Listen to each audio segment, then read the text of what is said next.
Oke, untuk langkah selanjutnya, analisis berikutnya adalah analisis longitudinal strength. Nah, di sini kita uh, masih melakukan analisis longitudinal strength di software Maxsurf Stability. Nah, tapi sebelum kita melakukan analisis longitudinal strength, kita harus memiliki data lingkungan terlebih dahulu. Nah, di sini kebetulan kelompokku sudah ada 2 data lingkungan, 1 tahunan dan 100 tahunan. 1 tahunan ini operational condition, kalau 100 tahunan ini extreme condition ya. Nah, di sini juga datanya lumayan lengkap. Tidak hanya data omnidirectional, tapi juga multidirectional. Kebetulan ada datanya. Nah, untuk beberapa parameter yang kita analisis di sini itu untuk longitudinal strength kita akan fokus ke beban ekstrim ya, dari beban lingkungan ekstrim 100 tahunan. Nah, di sini aku pakai penyeragaman nilai wave height ya. Jadi aku pakainya nilai yang omnidirectional, di mana aku punya wave height maksimum itu di 7,88 meter. Oke, 7,88. Nah, untuk kita bisa analisis longitudinal strength, caranya gimana? Kita pindah ke pilihan analisis di sini. Kita masuk ke longitudinal strength. Ya. Oke, lalu kita masuk ke load case window kita. Jadi di dalam analisis longitudinal strength kita tetap akan menganalisis di masing-masing load case kita, di mana masing-masing load case itu akan dianalisis 3 kali longitudinal strength ya. 3 kali itu apa aja? Yang pertama, analisis longitudinal strength ketika kondisi air laut itu tenang atau still water. Kemudian yang kedua, ketika kapal itu mengalami kondisi hogging ya. Dan yang terakhir, yang ketiga itu ketika kapal mengalami kondisi sagging. Jadi di masing-masing load case terdapat 3 output nilai longitudinal strength yang akan dikeluarkan. Oke, aku kasih contoh. Ini untuk kondisi half float ya. Nah, kita pertama itu masuknya ke bagian analisis ke hogging and sagging ini ya. Nah, kalau kita still water, kita pastikan ini nggak dicentang ya. Ini nggak dicentang, karena kalau dicentang itu dia artinya memperbolehkan adanya profil permukaan air.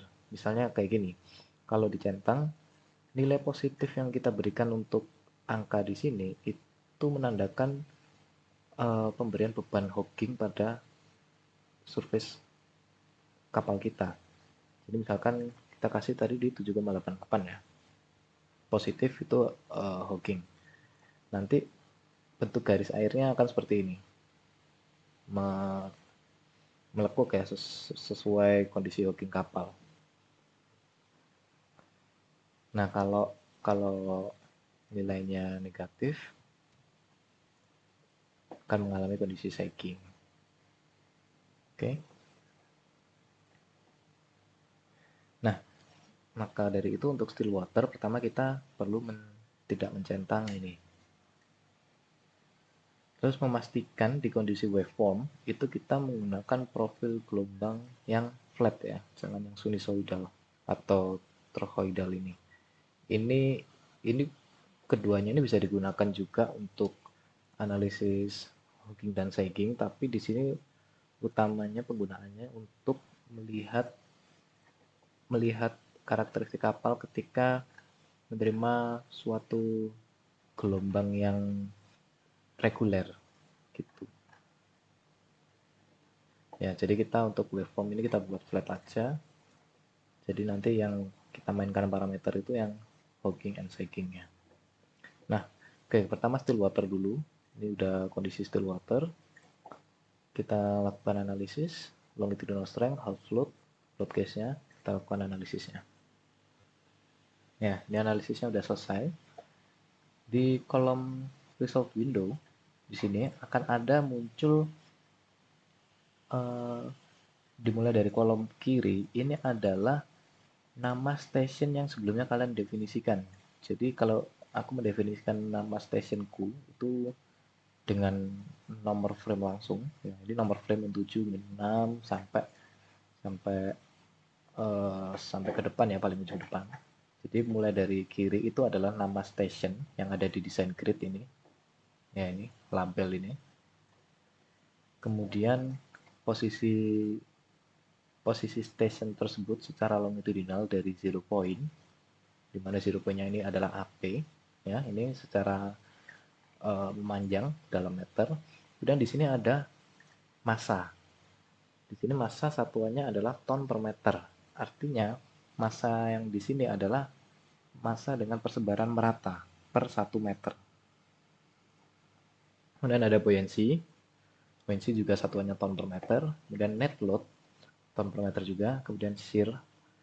Shear ini satuannya ton, tapi nilai ini dikalikan dengan 10, dikalikan dengan 1000, 10 pangkat 3.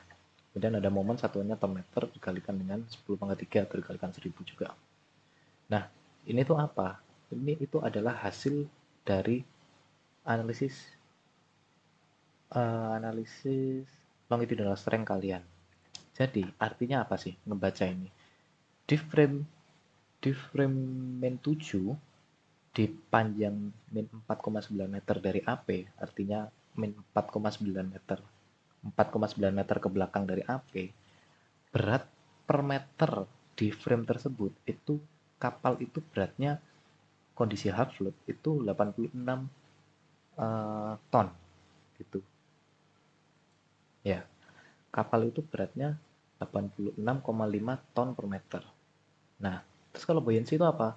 Buoyancy adalah gaya tekan ke atas yang diberikan kepada lambung kapal ketika kapal itu ketika permukaan air menyentuh permukaan kapal. Nah, kebetulan di min 7 ya, kalau kita lihat dari gambar, min 7 itu kan di sini ya.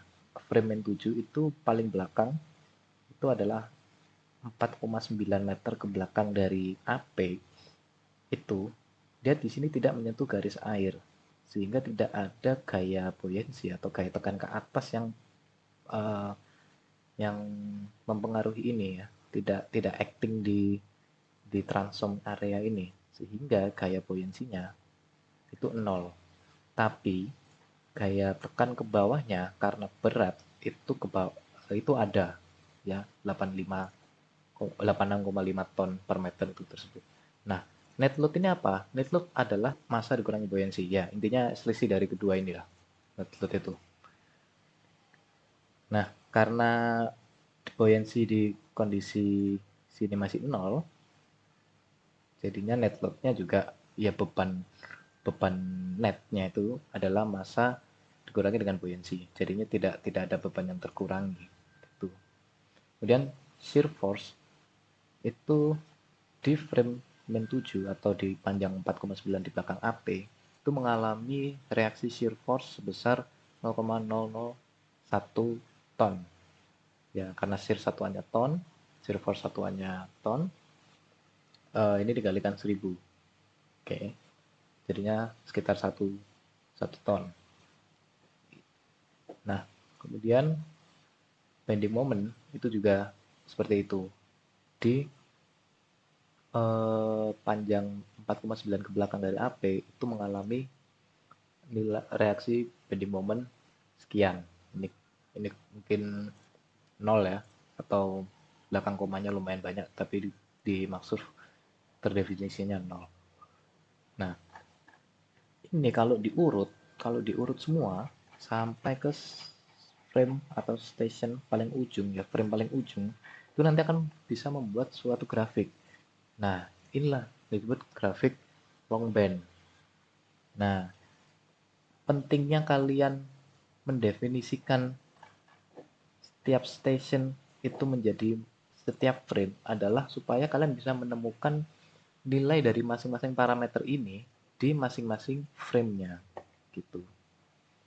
Nah, kalau diurut tadi dari frame min 7 nilai buoyancy-nya sekian, ya, nilai buoyancy-nya sekian. dimulai dari 0, terus baru mulai tercelup air di sini sampai ke habis tercelup air. Sementara untuk load-nya, kita bisa dilihat load itu adalah yang warna hijau. Di sini ada legend-nya. Load itu mass ya, yang tadi itu. Ketika buoyancy-nya masih 0, net load-nya itu akan seperti masanya. Jadi massa dengan load masih akan sama ketika buoyancy-nya masih 0. Tapi ketika sudah mulai ada buoyancy, net load-nya lebih kecil daripada massanya karena net load adalah massa dikurangi dengan buoyancy. Jadi proyeksi net load yang warna kuning ini itu adalah proyeksi dari massa, garis bentuknya grafik massa ini dikurangin dengan grafik buoyancy. Jadi bentuk proyeksinya kayak gini, yang warna kuning. Nah, terus cara bacanya itu gimana? Cara bacanya, kalau shear itu karena satuannya force, itu kita bisa langsung tarik ke sini ya, ke bagiannya shear. Tinggal tarik aja, misalkan kita mau tarik dari sini, itu sekian. Oh, sekian kali 10 pangkat 3, sekian kali 1000. Oh, sekitar di sini. Gitu. Gampangannya ya tinggal tarik garis ke daerah sini. Terus massa dan net load dan buoyancy itu satuannya load ton per meter gitu. Satuannya ton per meter, jadi pakai satuan di sini. Untuk momen pakai satuan di sini dibaca dari ditarik garis ke sini itu berapa. Kalau untuk pembacaan di software bisa lebih gampang karena kalian bisa memilih grafik mana yang kalian mau tinjau. Misalkan grafik momen ya warna merah, aku mau klik sambil digeser itu nanti akan muncul apa ya yang bisa digeser gini sambil ada titiknya. Terus kalian bisa lihat nilainya ada di sini. Nih momennya, nih ya momen posisi. Tuh. Ya, yang di bawah ini adalah posisi kapal dalam meter ya. Ini bukan frame, bukan nomor frame tapi posisinya. Gitu. Oke, seperti itu. Nah, ini adalah kondisi still water di float case half float. Terus kalau nanti kalau mau bikin sagging gimana? Caranya kayak yang tadi ya. Kita buat, kita centang, kita bikin hoggingnya dulu misalkan. Di ketinggian tinggi gelombangnya 7,88. 7,88 itu gelombang apa? 7,88 adalah gelombang 100 tahunan kalian.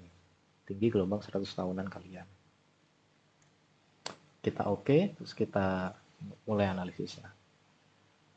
Nah, ini sudah keluar gelombangnya. Kelihatan dari hogging itu bentuk muka garis airnya itu pasti seperti ini ya, melengkung. Nah, di sini itu yang tadinya frame nomor min 7 atau 4,9 di belakang AP itu tidak mendapatkan garis air pada kondisi still water setelah dia dapat beban hogging ya. Dia itu uh, jadi punya gaya buoyancy. Kalau kita lihat di sini di tabelnya, dia ada buoyancy sekian gitu. Massa dikurangi dengan buoyancy itu ketemunya sekian. Nah, buoyancy ini satuannya negatif untuk semua angka itu karena convention ya. Jadi kalau beban itu positif ke bawah, kalau beban itu ke bawah itu nilainya positif, kalau beban yang ke atas itu nilainya negatif. Jadi karena gravitasi itu positif ke bawah, kalau justru mendorong ke atas itu nilainya negatif. Jadi intinya massa dijumlahkan dengan buoyancy atau massa dikurangkan dengan buoyancy dengan uh, pembacaan tanda ini ya, satuan ini, negatif atau positifnya. Oke, kurvanya jadinya pasti berbeda, kurva shear force-nya dan juga bending moment-nya. Kemudian lanjut ke yang terakhir, kondisi sagging ya, 7,88 negatif. Nah, kondisi sagging itu kayak gini jadinya. Oke. Kembali lagi yang di sini dia tidak menerima garis air, Jadi pasti otomatis nilai buoyancy-nya 0 di sini. Kurvanya jadi kayak gini, shear-nya pindah ke depan. Nah, kalau sudah masing-masing dari ini ya, nilai-nilai ini kalian bisa masukkan ke suatu tabel ya di Excel. Ini untuk pelaporan atau masuk ke report istilahnya. Gitu ya. Di sini ada still water, ada kondisi sagging, ada kondisi hogging, ada 4 load case. Kalau kalian punya 3 load case ya 3 load case kayak gitu-gitu. Oke. Nah, itu singkat tentang uh, longitudinal strength. Nah, tapi kalian untuk pelaporan perlu juga untuk mengetahui distribusi berat yang ada di like sheet. Jadi kalian perlu bisa memplotingkan berat, distribusi berat yang ada pada kapal karena berat kapal itu sendiri ya. Jadi tanpa adanya water ballast, tanpa adanya DWT, semuanya itu kosong, cuman benar-benar berat struktur, berat LWT-nya itu seperti apa sih persebarannya di sepanjang kapal itu, supaya kalian bisa lihat eh, apa ya, kayak titik-titik kritis yang memang wajar karena memang bentuk persebaran dari LWT-nya sendiri itu memang sudah seperti ini gitu katakanlah ya. Ini caranya gimana? Jadi komponen LWT-nya apa aja sih? Nah, seperti ini ya, ada hull, structure dan lain-lain yang sebelumnya kita udah hitung di komponen LWT dengan total pike sheet-nya sendiri itu sekian, dengan eh, pemberian beban mulai dari mana sampai kemana seperti yang contoh sebelumnya dan posisi LCG. Nah, ini caranya gimana? Caranya sama aja, cuman kalian bisa pindah ke kondisi light load atau kondisi paling kosong ya. Tapi kalian jangan diisikan water ballast. Jadi water ballastnya kosong semua. Atau semua yang apa bentuknya tangki itu kosong lah intinya. Jadi benar-benar beban yang bekerja pada struktur itu hanya beban dari like sheet-nya saja. Jadi kalau kalau nanti kita lakukan, oh sorry, ini masih kondisi anu ya. Nah, kondisi like sheet yang ini itu pada kondisi still water ya. Itu dicarinya. Oke, tadi ini salah masih. Nah, berat like sheet-nya kapalku cuma 19.000 ya, sama kayak yang tadi di sini. Itu kita perlu analisis kondisi still water. Nah, kalau kita lihat kurvanya akan jadi kayak gini. Yang kalian perlu ambil itu adalah grafik massa ini yang warna hijau. Ya. Jadi yang kalian perlu ambil itu adalah posisi dan masanya. Masa aslinya ya, bukan net load-nya. Ini nggak ada hubungannya sama buoyancy. Jadi pure hanya mau melihat persebaran massa itu seperti apa pada kondisi like sheet. Jadi perlu dua ini ya. Sehingga bisa diplotting seperti ini kalau dibentukin atau dimasukkan ke kurva, ke grafik. Nah, kurva ini itu akan sama dengan kurva warna hijau ini, massa yang ada di sini. Itu akan sama. Karena apa yang dibentuk dari grafik ini juga tersusun dari komponen-komponen angka ini. Di mana komponen angka itu ya merupakan uh, hasil dari analisis ini. Ya, itu pasti akan sama. Gitu. Nah, ini tuh kenapa sih penting? Karena biasanya memang di buku indeks stability kapal itu disediakan informasi mengenai persebaran berat kapal pada kondisi like ship. Jadi bukan kondisi like ship, pada kondisi struktur itu saja itu di mana. Nah, ini penting untuk apa? Ketika kita mau menambahkan beberapa equipment lagi, misalkan oh kita lihat di depan ini masih relatif landai, masih masih ringan lah ketimbang daerah belakang. Oke, kita nambahkan equipment ke depan aja nggak apa-apa. Atau kita kita taruh suatu apa ya, dalam keadaan darurat, misalkan butuh butuh naruh beberapa modul apa apa, kita bisa taruh di depan. Karena kita tahu persebaran berat kapal kita, kondisi struktur itu sendiri itu seperti ini. Itu fungsinya. Nah, dari distribusi like shift ini nanti bisa ketahuan, kan kalian punya data ini tadi ya, yang struktur saja dengan muatan seluruhnya kosong, itu bisa kelihatan center of gravity dari like shift wake-nya. Oke.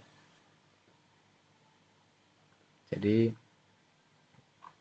kondisi struktur saja punya kapal kalian itu center of gravity-nya ada di mana sih?